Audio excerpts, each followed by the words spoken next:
Hi, welcome to this week's Midweek Connection. My name is Todd Jordan. I serve as senior pastor here at Strawbridge United Methodist Church.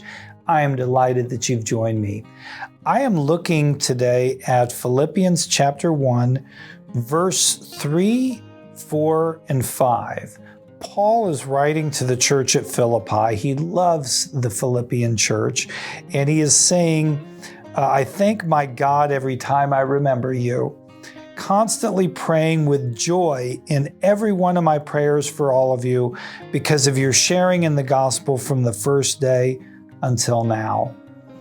I think joy is one of those overlooked gifts of the Holy Spirit. I feel like when we do the work that God has for us, it's not always easy, right? It's not without cost or sacrifice, but there is a result of joy, a deep, profound contentment with being in line with God's will and being a part of God's plan for redemption and restoration and reconciliation of the world and of all creation.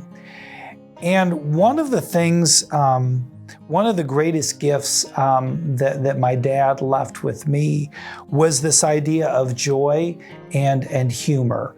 Now, for him, it was usually in the form of a really dumb joke. He loved the worst joke. It was the better. He would call them groaners, one that would just make you wince or groan.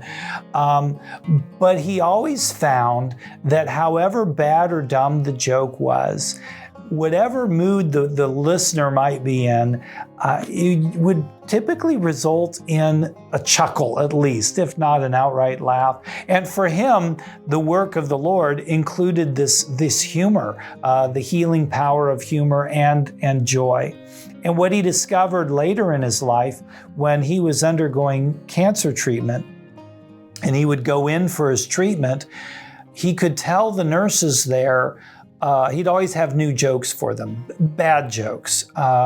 And they would usually groan or chuckle or whatever. But what gave my dad the deepest joy was when he would hear them repeat those same bad jokes to others in the other room because they needed that joy working with cancer patients. And my dad knew that. So this is just a reminder from me to you. Don't discount the joy in your life.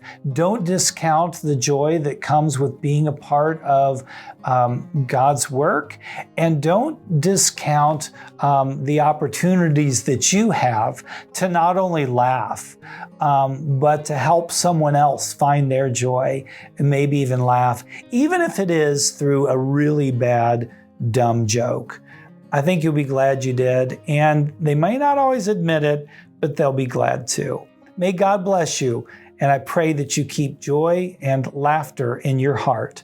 I look forward to worshiping with you this Sunday.